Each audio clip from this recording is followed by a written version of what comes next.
Welcome here to the Ordinary Hotel in Galway, and it's Des here coming to you from DesMc Promotions, and I'm absolutely delighted to be joined here by Dolores Keane, who I'm going to be promoting going forward. Dolores, thank you first of all for talking to me, and it's an absolute pleasure because we know you're a legend.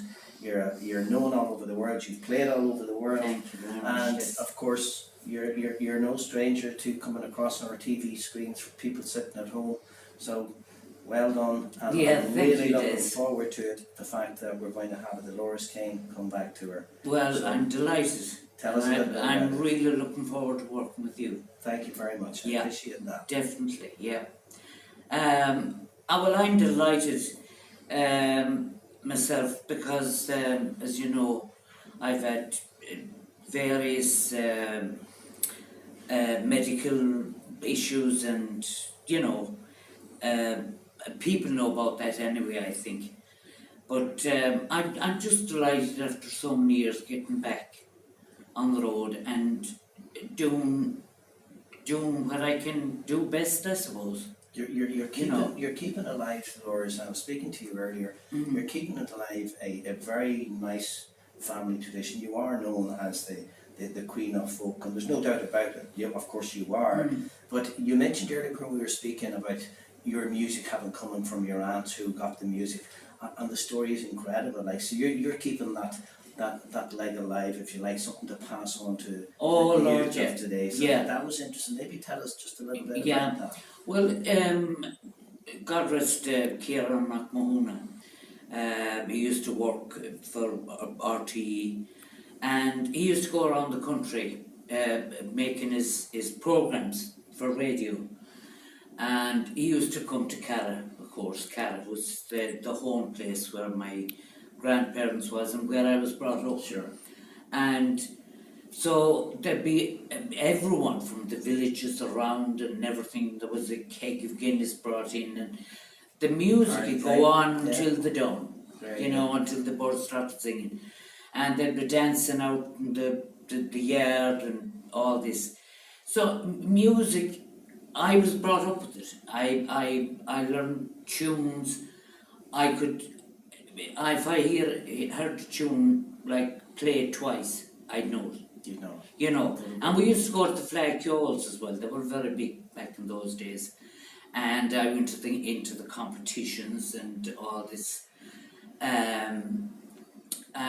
But music was always. Yeah, but your family's all musical as Oh, well. yeah, Yeah. yeah. So Music you is. take it off the wind, like. Yeah.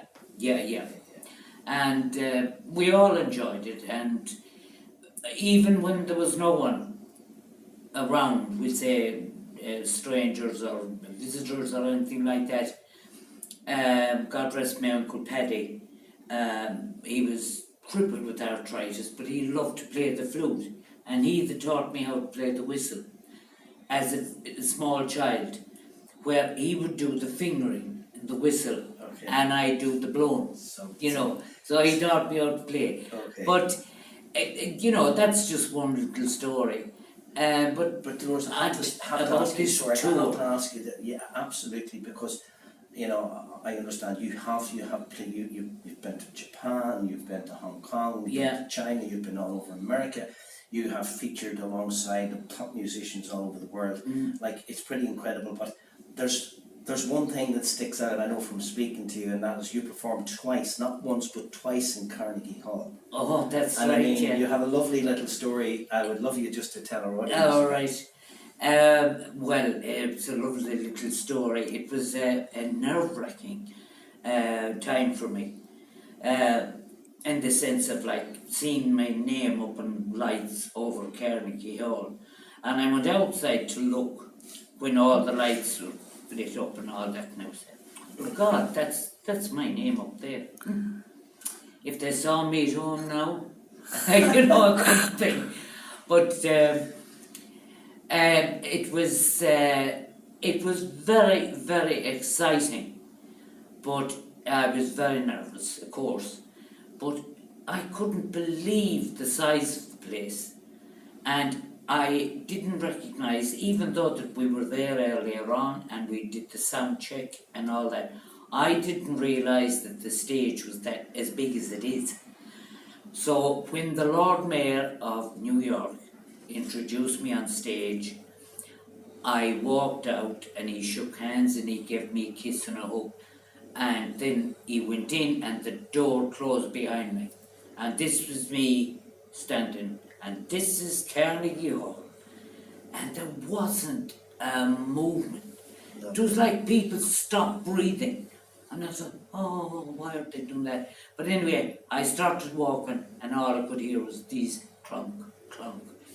My footsteps walking across miles. It's what it felt like, of course. It was what it felt like. Yeah. And anyway, I made my way up to the mic.